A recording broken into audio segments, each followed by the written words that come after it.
Good evening, Steeler fans. Welcome to the Curtain Call podcast. I'm Geoffrey Benedict here with my co-host, as always, Shannon White. Which side are you on, Shannon? You're that side.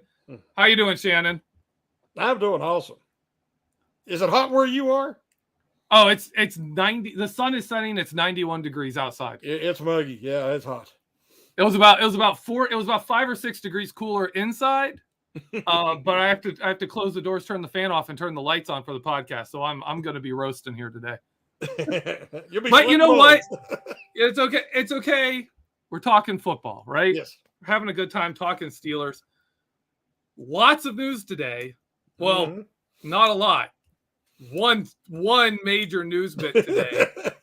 Minkah Fitzpatrick signs. Let me see if I can get these numbers right. It is a 5-year contract because he still has 1 year left. So it's essentially 4 years added on to the 1 year he has left. Those 4 years, he gets $72 million, roughly. It's a little, I think it might be a little over that, but right around $72 million. He's the highest paid safety in NFL history, beating Jamal Adams was like 17.5. So he's almost $1 million more than Jamal Adams got. What do you think of the contract, Shannon? Oh, I'm really happy. I'm thrilled. I said a thing today that the Steelers have the number one most expensive defense and the 32nd most expensive offense, which makes total sense. Now that Ben's contract's off the books, for all intents and purposes, you're going to, you want to build around that defense. As your offense, you implement this new offense. And so the stronger the defense can be, the better. And Fitzpatrick, when they traded for him, this is a trade that they give up a first-round pick, and what they give up, that was totally worth it. It was a deal, actually. And, he's the highest-paid safety for probably 2-3 weeks because you got two guys coming up behind him that they're going to use him as the barometer, and they're going to try to get more. But so really the Steelers probably, by signing him early, saved themselves a couple $1 million over the life of the contract at least. So I think, he's an excellent player, and I think it was a great decision. And those are the kind of guys you want to build this new generation you want to build around. Yeah, I absolutely agree. When you look at the difference he made on this defense, I actually went through the numbers and I looked at the difference he made and how many games. I mean, obviously, you can't predict the difference between a player being there and not. But in 2019, there were 5 games where the difference you could directly put on him, right? From intercepting a pass in the end zone and then taking it back out, stopping the touchdown against the Colts, scoring touchdowns. Number of drives where he intercepted, set the Steelers up, and they scored a touchdown with Mason Rudolph and Devlin Hodges at quarterback, right? The number of games you could directly say the difference he made in that game was the difference in that game was 5. And if you took 5 wins away from an 8-8 team, you have a 3-13 team. I believe the Steelers, the way I had it here, I believe the Steelers would have ended up with the 3rd or 4th pick in the NFL draft. And my argument was still worth it.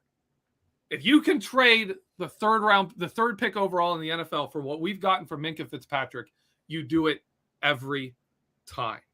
And that's where I think he's worth. So the Steelers paying him this money, I saw someone had it written somewhere that they have Minkah Fitzpatrick and TJ Watt together guaranteed for the next 3 seasons.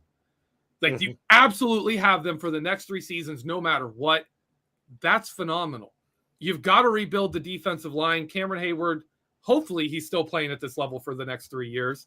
But it's unlikely. It's unlikely. Hopefully he can be the Tom Brady of the defensive line, and we've got another decade coming of Cameron Hayward. That's the ideal scenario there, but it's unlikely. They're going to have to do other things. Having that safety, having that pass rusher, this defense is set up to be great for quite a number of years now. And that gives Matt Canada and his offense time to develop. Yeah, I don't know if it was his first game against the 49ers in San Fran. I was blown away. Yeah. I mean, I'd watched him with Miami some. He was not that dominant. He wasn't that impactful. But as soon as they put him in the Steelers defense, he made plays that game. The Steelers defense put them in great position to score 3 times in the first half. They couldn't score. If they could have scored touchdowns, they win that game.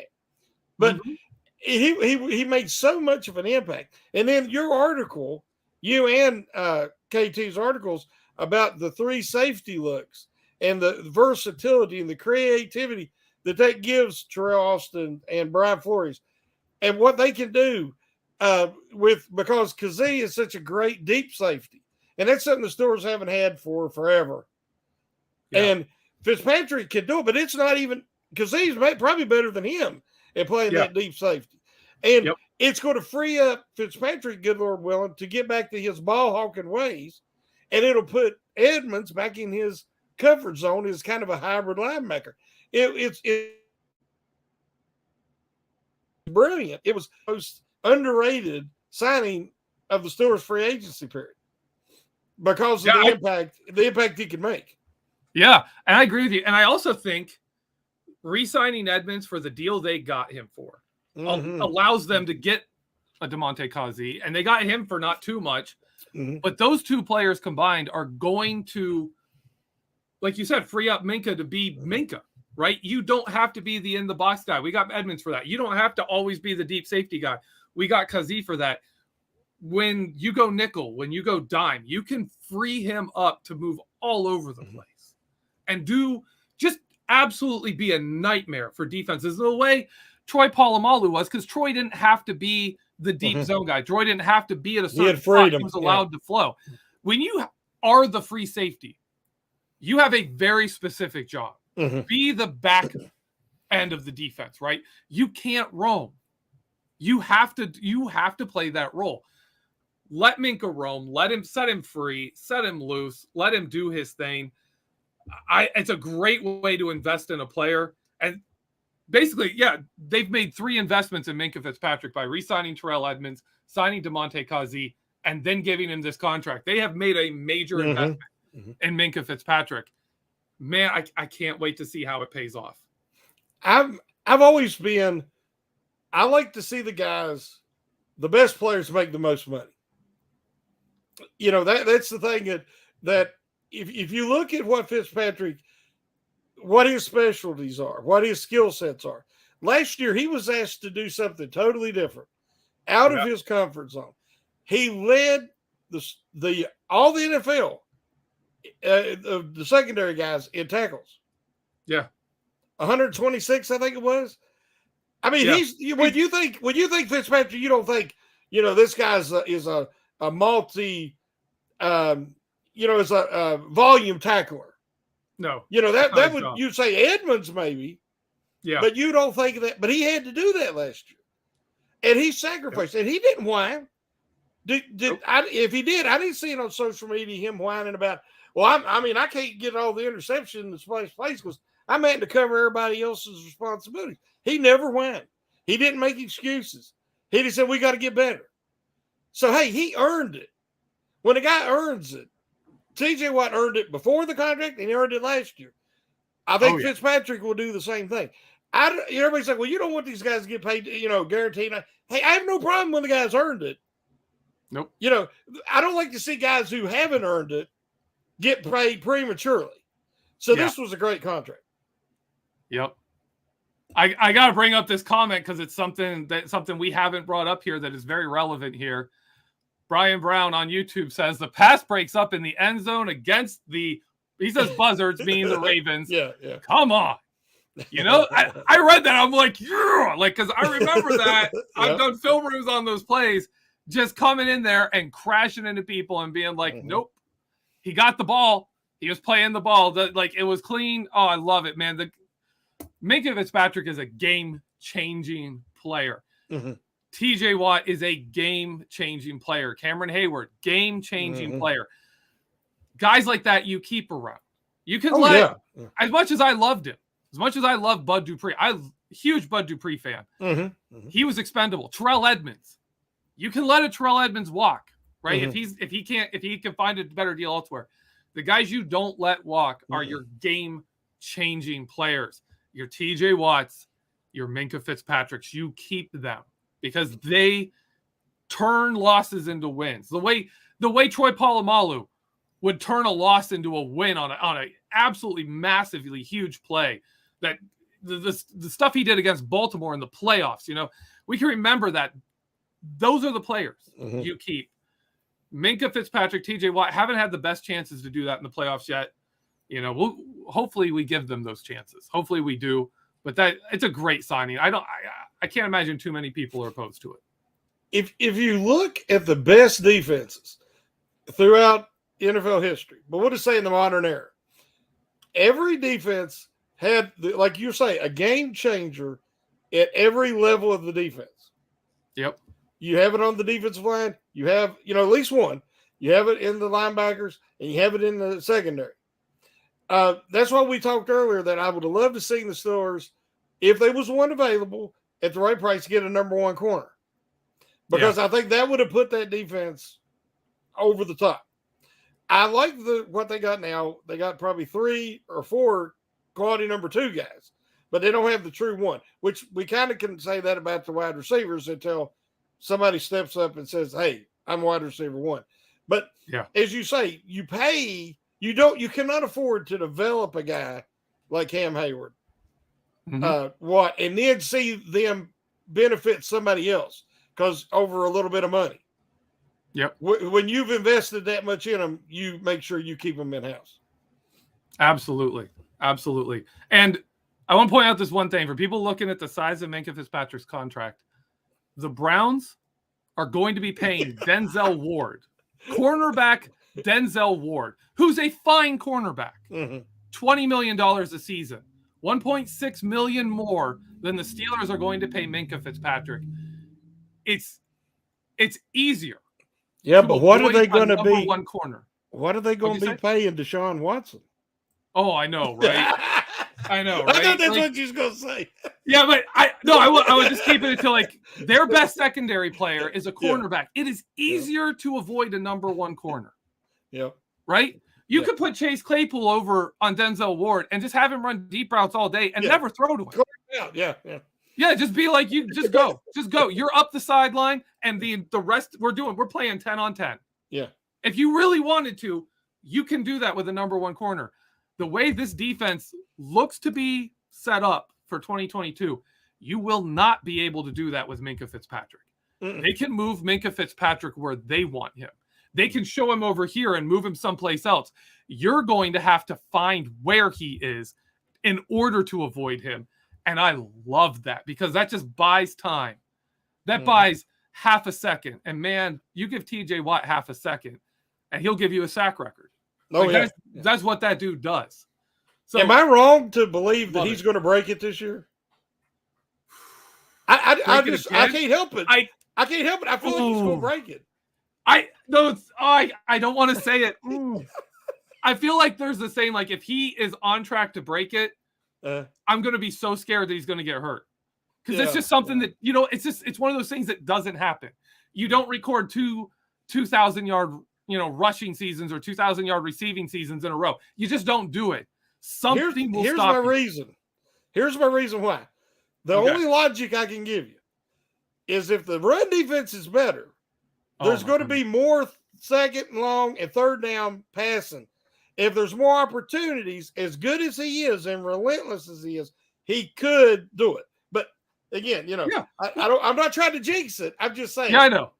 22 and a half sacks on a team that blew literally no one out.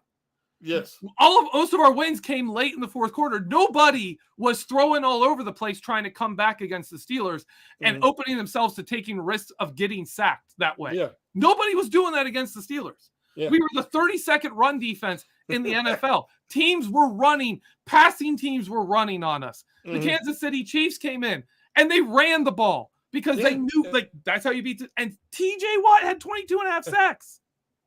You give this man 17 games. You give him an offense that actually can take a lead when the defense sets him up to do it. You give him a defense that can stop the run reasonably enough to put the team in more long distance situations. What can he do in that? Like this was not the season you get 22 and a half sacks, and TJ Exactly. Watt got 22. And he missed 2 full games. And he missed And he was injured and wasn't 100% in at least 2 games. Yep. I mean, that's insane. Like what you said earlier, they was games I'd be like, thank the Lord. This is one of the worst rushing teams, coming in. This is when the Steelers' run defense is going to be able to heal and gel. This is the week. And they get 200 yards. I think Detroit had 200 yards in the first half. Oh, I'm like, what the heck's going on? They suck. Yeah. But it was they awful. couldn't stop anybody. No. And then you'd have the guys just jogging downfield behind the play. You're like, well, I ain't nothing I can do. And here's Cam Hayward sprinting down through there, trying to make a tackle 20 yards downfield. I mean, if I'd have been Tomlin or Butler, I'd have lost my mind. Yeah. They would have been some guys that they could have took their time and rested, done all that on the bench. There were some clips of Cameron Hayward yelling at people. Oh, I know. There were some clips of him being like there's the exasperation on his face where he's just like, come on. Like, I can't do this all myself. Yeah. And the other team was like, well, you kind of are. I mean, it's you, TJ. You're kind of doing it all. Yeah. Oh, man. All right. We do have things to talk about other than Minkah Fitzpatrick and of course, TJ Watt. We need to talk about the Steelers' 7th round picks. We're going to start with someone near and dear to Shannon's heart here. Running back turned linebacker, Mark Robinson. Now, I don't want just to ask you to talk about Mark Robinson, Shannon. I want you to tell me why Mark Robinson is your Isaac Redman Award nominee for the 2022 season. Go. You must have read my article. Yep. When it comes to Mark Robinson, you can't stop him. You can only hope to contain him. When they picked him, I was like, who? I wanted a linebacker. Remember, I was wanting him to take a new Buck linebacker in the first 3 rounds. And they take this guy. So I'm like, I don't know who that is. Just being honest. And I look it up, and I'm like, 5'11", 235 pounds, and 7th round pick. And I'm like, okay. And I started doing a little research, and I'm like, he's a converted running back. I said, this is another one of these project guys, that Justin Lane and these guys, but in the 7th round, it's probably worth it. Started watching game film, anything I can find. And now this is a guy that played linebacker in high school, son. That's it. In the SEC, the best conference in college football, going up against plenty of future NFL athletes every week.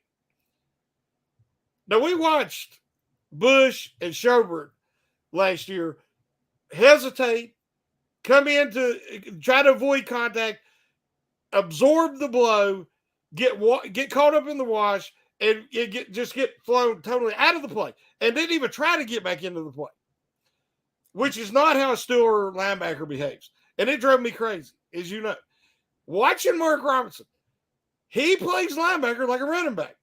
And what I mean by that is his contact balance is superb. He's aggressive. He looks for the same hole that running back's looking for.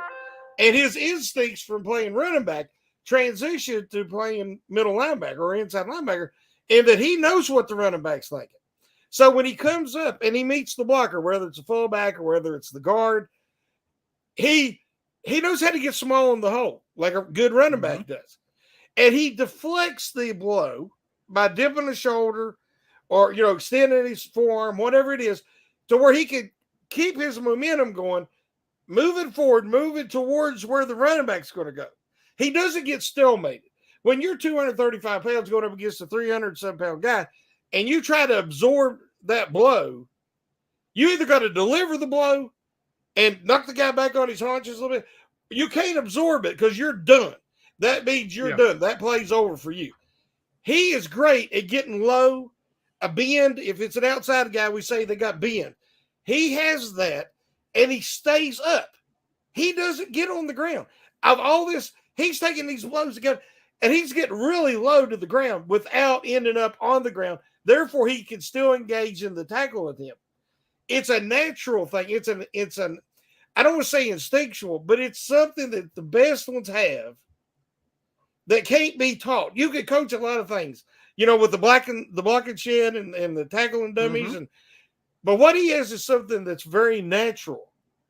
And I watch it, and I watched a lot of these guys that I wanted them to take early that did not have that level, that special ability, that contact balance. Then you start looking at his numbers, his athletic scores, and it just becomes more and more fascinating that on a team in desperate need of physicality and inside linebacker at the Buck linebacker, and we're counting on Buddy Johnson. And I want Buddy Johnson to do great.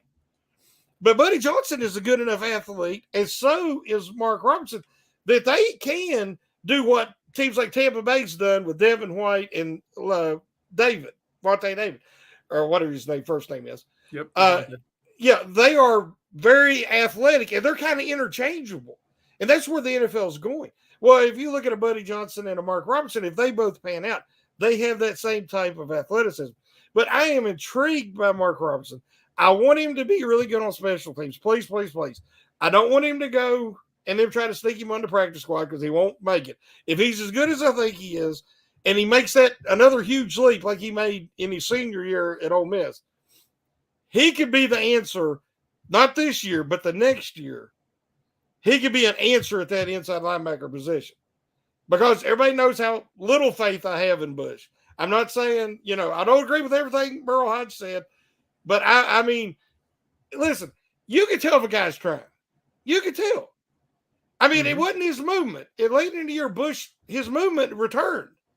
But that desire, that willing to put his nose in there and take the big hit to try to, bounce off and make a tackle, he just didn't do it. And then jogging downfield after running plays, that stuff drives me crazy. And if you watch Mark Robinson, he's full bore, whistle to whistle. Now, I know I've got excited, and I apologize. but no reason to apologize. Yes, I am pushing him for the Isaac Redmond Award. I think it'd be a great thing if he wins it. And but I'm gonna be honest about it. How he actually plays and all. But I see a lot of potential there. And I'm gonna digress now. Yeah. He won me over. One of the plays that really stood out to me, because I got to do his film room covering his college tape. One of the plays that stood out to me, he was on the running back. The running back stays into block, right? He's just manned up on the running back on a passing play. When the running back stays into block, he turns into a blitzer, just a simple green dog blitz. Your man stays in, so you add on and rush the passer. The offensive lineman's butt and the shoulders are like here, right? The running back's like this far away, just backs up right here. There's barely any room. Mark Robinson rushes where his shoulder is inches, maybe less than inches away from that offensive lineman. Just run right through like it was nothing. Linebackers typically stay as far away from blockers as they can. That's their job. Don't get that guy grabbing you. Mark Robinson, with his history as a running back, slips through creases. He doesn't run through gaps. He slips through creases. Went straight around, tight as can be, fitting like just running right smoothly past those guys in between a space that really he shouldn't have been able to rush through. And he's on the quarterback for a sack. That play won me over to him. Some of his run reads, man, the dude just sees where the ball is going. He just kind of knows. He can read the leverage. He can read the crease and just go where the play is going. Fantastic running back vision for a linebacker. The problem with him is the man can't cover. In man defense, if you're a running back that's not a good receiving running back, he can cover you. He can just stay with you and be like, you're right here, and I'm like within arm's length of you and kind of keeping my hand on you. We're good. I'm on you. Zone, he dropped back and be like, show me where I need to go and I'll go. And he would wait till the ball got thrown to move. Like it was bad. Not NFL caliber at all. Right? No. But that's why I think he has a shot at being like the Isaac Redmond Award guy, because if you go into preseason and you say, hey, this is all we're going to do. You are in man defense on that running back. If that running back stays in, you blitz. If he comes out, you cover him. If it's a run play, go light somebody up. Mark Robinson is going to look like a stud if they give him just that role, right? Mhm. That's all you have to do. He's going to look great. He's going to hopefully provide some real highlights, something really flashing potential to build on. And then that'll keep him around. Cross your fingers and hope that'll keep him around and give him time to learn how to cover, learn how to play the position. Because, man, those instincts, that effort, like you said, contact balance, phenomenal stuff. I love the upside potential of him, even though it's a very small chance that he makes. Yeah. And really, in all honesty, in my opinion, if you played this out 1,000 times, maybe 1/10 of the time he makes the roster. Maybe 30% of the time he makes the practice squad. Guys that get picked in the 7th round with this kind of transition to make, the most likely result is he's going home, right? The most likely result is he's going home, but he has a chance. And if he can show promise, if he can build on it, man, it could be something nice and something special. Yeah. I keep thinking about Dumb and Dumber. So you're saying there's a chance, but So you're saying I'm dumb enough to say, yeah, there is a chance. There is. Here's the thing: you can't teach the instincts he has. No, you can't teach the contact balance. If you got it or you don't, like a being for an outside guy, there, it's going to be a limitation if you don't have it. He has the intensity and the aggressiveness. Well, why do you pay the, Brian Flores to work with these guys? Because they're good. Yeah. They know how to teach. They know how to coach. They know how to motivate. That's the hope we have for Bush, is that Flores can get through to him and bring out that fire. A lot of things he showed his rookie year and even the start of the second year before his knee injury, that is in there. It can come back. And a guy like Flores can hopefully bring it back. But I have a lot of hope that he can help Robinson, because Robinson's big thing is he has no experience. Yeah. Why the things he's good at in middle linebacker is things he was good at running back, and they transition. Coverage is not anything that a running back can understand or relate to, because it's not part of his responsibilities. So it's something totally new to him. And yes, in a perfect world, you can say, okay, put you on the practice squad, work with him, and then next year he can really, and that could happen. But I'm just scared that, other teams are saying what we're saying. Because listen, if the Steelers saying it and they took him in the 7th, other teams were probably considering it too. Yeah. And it's just very impressive that he did that in the SEC. I mean, if he'd have done it at, Pac-10 or something like that, or Pac-12, whatever it is now, I probably wouldn't have been as impressed. But looking at the guys he went up against, there's just so much potential there. And he's such an intriguing guy. And I've just bought into the story, and I love his interviews. If you listen to him interview, he sounds like a Pittsburgh Steelers linebacker. And I think he's got a chip. I think he's got an edge to him. And that's something that boy, wouldn't that be beautiful if they can find him another, say Leal works out on that line, and then Buddy Johnson pans out, and because you could have Jack and Bush, and then you could have Buddy Johnson, and eventually, Robertson. Man, you want that depth. That's important, because guys get dinged up. They miss game here and game there. So you'd love to have that depth. Oh, you love the competition, man. Yeah. If you put Buddy Johnson and Mark Robinson and say one of you guys is making the roster, get out there and win it. That's. I hope they push each other. I hope they make it tough. I hope Marcus Allen is out there sweating and working just to keep trying, make sure he keeps his spot in that nice contract he got. He's not going to get any money of it if he gets cut, right? That's, you didn't get guaranteed money. You didn't get a big deal. That's a player. He can be cut. I love it. I love the competition. But can we agree? I want to say something here with Mark Robinson. I've watched James Ferrier.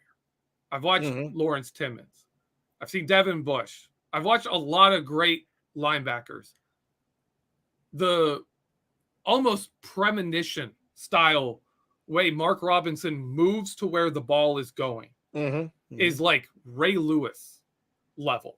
Right? There's a lot of parts of his game that aren't good. but there are certain parts that he has that you're just like, that's elite level. Exception. Right? That run play reading is elite level, top tier level. And man, if he can put the rest together enough to make the roster, he could be a special player.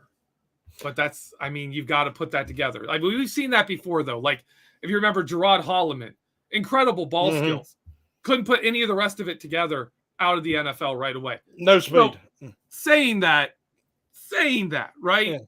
That he has that trait that is that kind of elite level trait doesn't mean he's going to make it. It just means if he can put the rest of it together, he has something that could make him a really good player. Yeah, something to build on. Because we've talked about Holloman and a lot of these guys that are really instinctual, it's because they're not very athletic. And that's what kills them. That's why they don't make it. Because the weaknesses, their athletic weaknesses is too much to overcome. You can't say that about Mark Robinson. He is mobile. He has, good speed. He has good lateral quickness. He has one thing for playing running back. He is a good athlete. And then when you combine those instincts, what he doesn't have is experience. But there is something to work with and something to build on. But what I was going to ask there a second ago is, can we kind of all agree that the Marcus Allen experiment in inside linebacker is over? I mean, I like Marcus Allen, but he just is not an inside linebacker. I mean, some guys are hybrids, and they could do both adequately. I see him as a rangy, bigger safety, a strong safety. I always did. But I just do not see him as a hybrid linebacker. So when he's in the game, I don't see anything he does special. Other than he knows what he's supposed to do, but that doesn't mean he does it, because I don't think he has the speed to do what his mind tells you. He's another guy that I think his athleticism is holding him back. Yeah, I can agree with you. I don't know why he's there, but he's making more money. They just signed him. To a contract bigger than what they gave Terrell Edmonds. They weren't lowballing Marcus Allen. He was a guy they prioritized. He was a quick signing, and they signed him for, in my opinion, higher than his market value. I don't know why, but they did. I've read some articles where he is like, people have said he's really a big part of the locker room, really big part of practices and training camp, keeping people hyped up, keeping people going, holding people accountable to their jobs and their work ethic and stuff, which, you know what? If he makes other players that are better than him better players by being on the roster, okay, I get it. But his play on the field, I do want to address this one. I want to address this comment real quick. Myrna, Jane, and Bert, I hope I'm saying your name correctly there, on Facebook say Ferrier was very instinctive. He was. Ferrier read plays brilliantly. He, in my opinion, he was the only reason he's not up for the Hall of Fame is because he played in the same division as Ray Lewis. He was a phenomenal Hall of Fame level linebacker in the specific skill set of seeing an offensive line start to block and understanding directly where the running back's hole is going to be. Mark Robinson is ahead of James Ferrier in that very narrowly defined, area, right? Yeah. He is ahead of even James Ferrier. And James Ferrier was incredible. That's why I say Mark Robinson is at an incredible level. He's elite level in that. That is something you rarely see. Another one I really want to quickly cover is this. Sherry Richards, also on Facebook, says Vince Williams really couldn't cover well either. Vince Williams was a phenomenal zone coverage player if you go from the neck up. He was absolutely incredible. The problem is he couldn't change directions quickly. He couldn't accelerate quickly. He could hit people, but it was all neck up. It was all his awareness. It was all him watching the play. He knew where he should go. He just couldn't get there, right? Like he couldn't always get there fast enough. But Vince Williams, if you could give him a small zone assignment, it was brilliant. His work.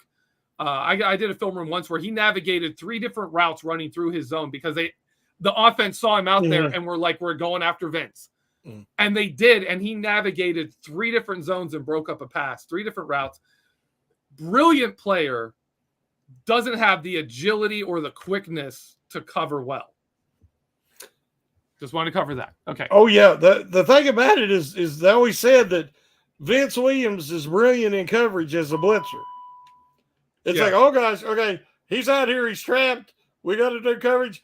Blitz him. Because he was a good pass rusher, good blitzer. Oh, yeah. Very physical. I mean, running backs hated to see him coming. If they were kept in for protection, they never stoned him. I can't remember a running back that blocked him one-on-one. He always put the guy on the ground and got to the quarterback, at least to pressure him.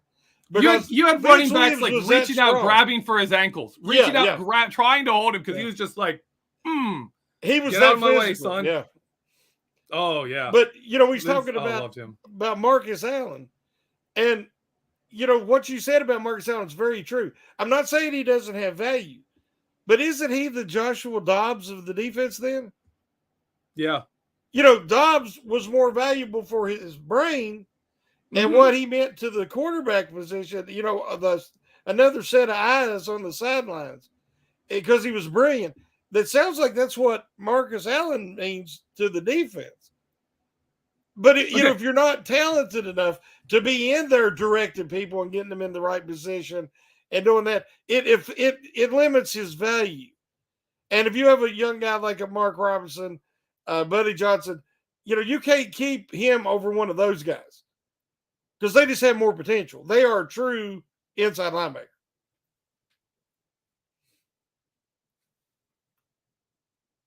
The value of Josh Dobbs was he was the guy who could take the little screen, show the stuff, and go talk to Ben. And tell Ben stuff Ben didn't see. And be like, look, Ben, the defense is lining up like this, they're doing this. Because Ben was the guy, go out, see where the guys are, make plays. That's what he did, right? Josh was more the analytical dude, but he could talk to Ben. That was his value. If Marcus Allen has that kind of value, and they keep him around for it, okay, you got to think someone else could bring that and also have actual value, have actual value on the field. I don't know. I don't know. They seem to like Marcus Allen. Hopefully it works out well for him. I'm not going to hate on Marcus Allen, but man, no, I don't either. Yeah. He's kind of he's like a guy that we both loved and wanted the best for and thought was going to be really good. Ulysses Gilbert III. Yeah. Who's he looked so good, got injured, came back, started looking good, got injured again, and has never been back up. There's been rumors he doesn't quite grasp the playbook, stuff like that. There's been rumors, but nothing verified. He's a guy you just don't know why he's sticking around, but he never really puts it together. There's guys like that. They kind of stay on the Steelers. Him and Allen, they don't want to see the Turk at all this training camp. Oh, yeah. They don't want to because they're both in danger. And I love Ulysses Gilbert III, but they're in danger. I'm sorry, I just read this. I see that. Brian Brown on YouTube says Joshua Dobbs the Browns' new starter. Not going there. We're not going there, Brian. That would be hilarious. That would be hilarious. Oh, you know what? If Josh Dobbs started and the Browns were winning games, even like in 2019 when Mason Rudolph and Devlin Hodges before the end of the season there were just before the end when Devlin Hodges lost the final 2 games, they were 8-4 in the middle 12 games of the season. Those 2 players were 8-4. If Josh Dobbs and the Cleveland Browns went on an 8-4 run with him at quarterback, even if he wasn't playing well, I'd be okay with it. I'd be like, go Josh Dobbs. I mean, if he beat the Steelers, I'd be like, I'd be like, dang it, Josh. Don't beat us. Don't beat the Steelers. But if he went out there and ball, I couldn't even hate it. I'd be like, go for it. You have to. This is a hilarious situation. And all I'll say is this is like a guy who has a great girlfriend and she's loyal and she's wonderful. But he sees this girl that's just so beautiful and he's infatuated and he cheats and dumps his faithful little girl for this beautiful girl that he's so infatuated with. And then about 2-3 weeks later, he realizes, uh-oh. And then he's going back. And in this case, it's the Browns going back saying, hey, Baker, man, we really did love you, man. It was just, we Love. know you played through that injury, and we kind of made a mistake. You think he's going to be like, yeah, sure, I'll play for you. No. But unless something changes, that is a cluster. I mean, it is just a mess. Yeah, the mistake by the lake, that's been a joke our whole life. This is the ultimate. If it keeps going like it's going. And the great thing was, this is their peak. Yeah. This is like their best chance to really be something. They're going to waste like the last of the prime years of Nick Chubb. They're going to waste all this team that they've built, this offensive line, all this stuff, Jadeveon Clowney and Myles Garrett and all this stuff together. They're going to waste it all. They're going to waste it all on this gambit with Deshaun Watson. Oh, did you see when the charges were, there wasn't going to be any criminal charges on the first 23 or whatever it was at that point? Yeah. Haslam, who used to be part owner of the Steelers, and his wife goes on ESPN, and they're like, well, we did our background, and we wouldn't do anything to disgrace our franchise, and we've learned in the past how, and they defended it. And then it wasn't like a few hours later, here's another claim. And then a few days, another, and now two more. And then it's like 66, appointments scheduled in a few months. And I don't know. It's crazy. It is absolutely crazy. And it sounds like that the Texans were even aware and supplied him a hotel room. It's going to be a big thing. It could be a big lawsuit for the NFL, at least for the Texans but whoever they paid to do the background check, the Haslam should be able to sue them. Because they didn't do the research themselves. But somebody give them some bad intel. Oh man, it's going to be fascinating. It's going to be my absolute favorite, even before all that stuff, right? Even before any of this stuff was coming out, Deshaun Watson has never beaten the Pittsburgh Steelers. Deshaun Watson has never beaten the Baltimore Ravens. And between those two teams, every time he faces them, he gets sacked something like 6 times. And last year, the Steelers sacked Baker Mayfield in 2 games 13 times. 13 times. That's not Baker playing bad. That is them. That is a failure on the team. And they're going to give this guy that much fully guaranteed contract. My thought when they signed him is if he doesn't get suspended, all he's got to do is get hurt. If he's getting hit, like you're playing TJ Watt, you're playing all these guys, you're playing the Ravens, you're playing all this. The man, I'm not even surprised that he required, in order to go to the Browns, they had to fully guarantee his contract. First off, because it's the Browns. And second off, he doesn't want to play in this division. The man doesn't want to be here. He doesn't want to play the Steelers. He doesn't want to play the Ravens. He hasn't enjoyed those games when he's played them in the past. So I'm not worried about Deshaun Watson, the quarterback, and the Deshaun Watson, the person, is a scumbag, and I can kind of enjoy the absolute mess that Cleveland has put themselves into. He's okay. Let me clarify. He's either a scummy person, right? Or worse, he's a criminal predator, or he's a guy who's insanely dumb, like ridiculous levels of stupid. Like this is all the wrong way to go about what you're trying to do. Whatever it is you're trying to do. There's better ways to do it. There are legal ways.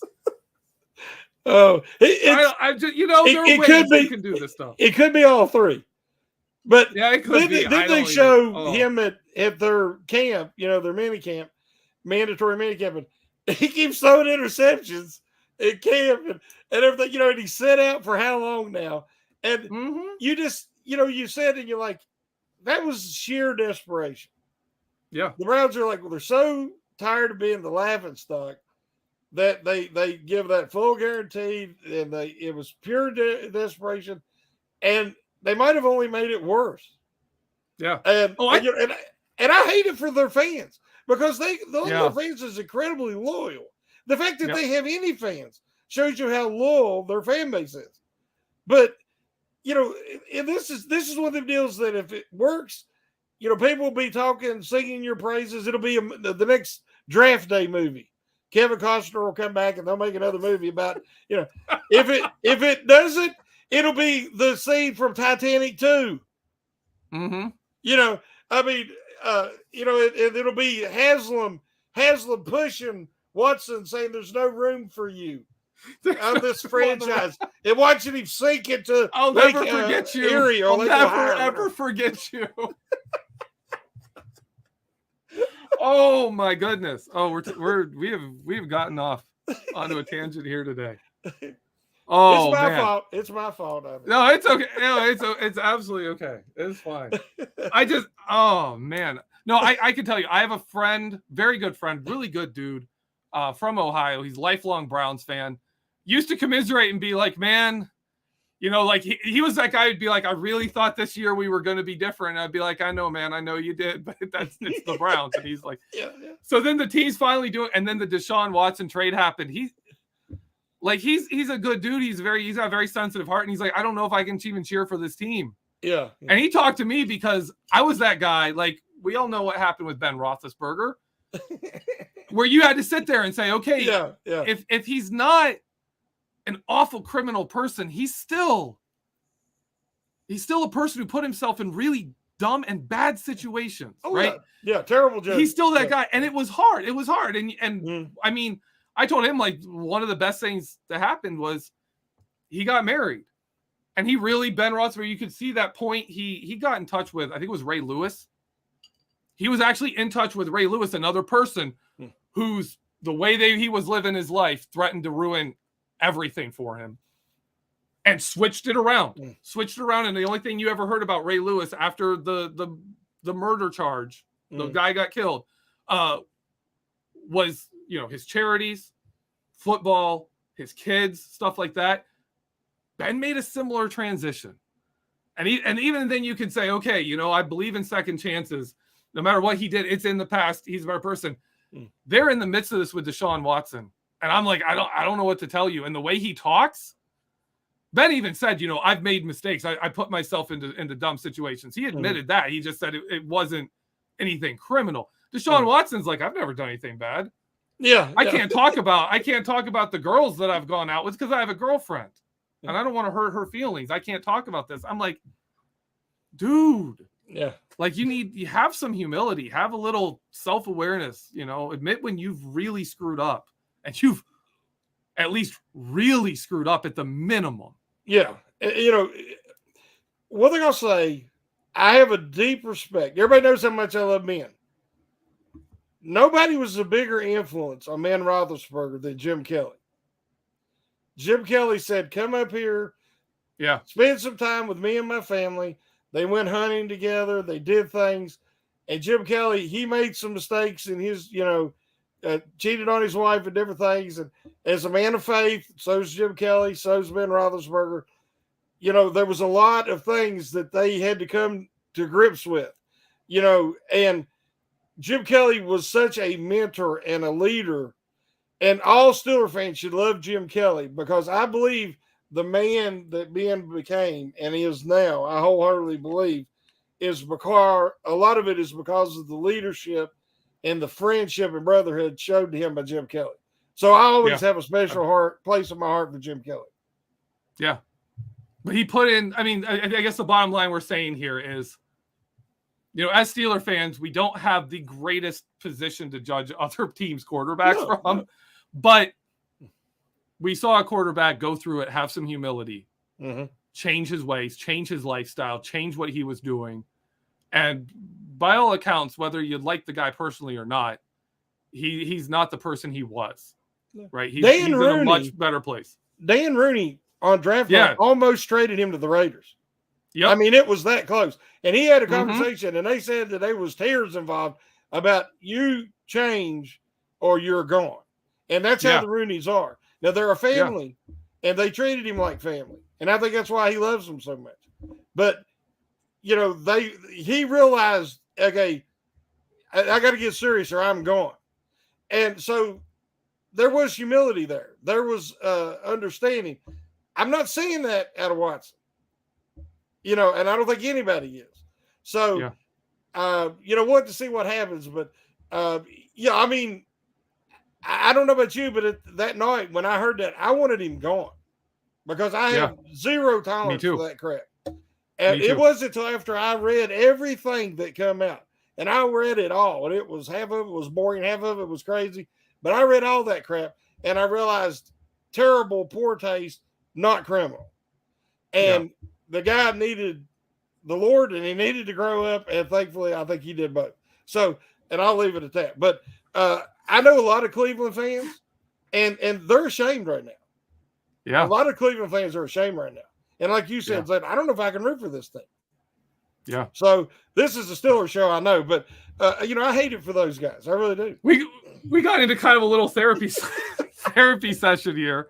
Kind of took a sharp left turn there on our show. But it's an important topic. Yes. Like we see these guys as football players first and foremost because we're football fans, but they are human beings. So that's all I gotta say on that. We're over time. We need to go. I'm gonna. If you have something you want to plug, you can plug it, Shannon. I do have an article. I don't know if it'll post tomorrow or Friday. That I wrote that Mitch Trubisky might have found the NFL version of Valhalla. And if you're a Viking fan, not the Vikings, but a Viking fan of that, time. Norse culture. Exactly. Then, you understand the connection to Valhalla because he went from the Chicago Bears to whereas he's considered a bust, but he's also has to be viewed as one of the best quarterbacks in their franchise history to going to Buffalo to where he learned how things are supposed to be done, well coached, well constructed. And now he's in with the best franchise in the NFL, the most stable, with the best coach, and he's surrounded with the most skill position talent that he has ever had, easily by far, even with the Bills. So, I think I think everybody will enjoy that article. So keep an eye out. Yeah, it was a good one. I read it in our pre thing. I read most people's articles before they publish. I just do that. For me, I've got a bunch of stuff coming. I'm going on vacation next week, so I have a whole bunch of stuff coming out. Just stay tuned for one of the things I do is I'm breaking down the Steelers' recent run of leading the league in sacks and looking beyond just the fact that they led the league, but trying to figure out where their sack protection should rank in history through all the changes and errors and all the different things where sacks were more prevalent some places and down other places, and basically seeing where they are compared to Steelers history and compared to NFL history. I'm still working on the NFL history one. The Steeler one I already submitted. We'll see when that comes out. But stay tuned for those. I really I thought it was a nice little view of comparing this team to Steelers history. I think I found a decent way to do it. So go ahead and look for that. As always, stick with Behind the Steel Curtain, our family of podcasts. Go to BehindTheSteelCurtain.com, your one-stop shop for all things Pittsburgh Steelers. We're staying with you all this offseason. We're covering all the Steelers news, all kinds of stuff about the Minkah Fitzpatrick trade, the contract. Trade! I missed contract. He was not traded. Oh, man. That was panic. Okay, all the things about the Minkah Fitzpatrick contract that he just signed, heading towards training camp, all the news, everything you want, even during the dead parts of the NFL season, like right now, we've got good stuff for you to read. We've got good content for you to listen to, so stick with us. Thank you all for being here. Thank you for participating in our live chat. Oh, man. Have a great week, everyone. And as always, go Steelers.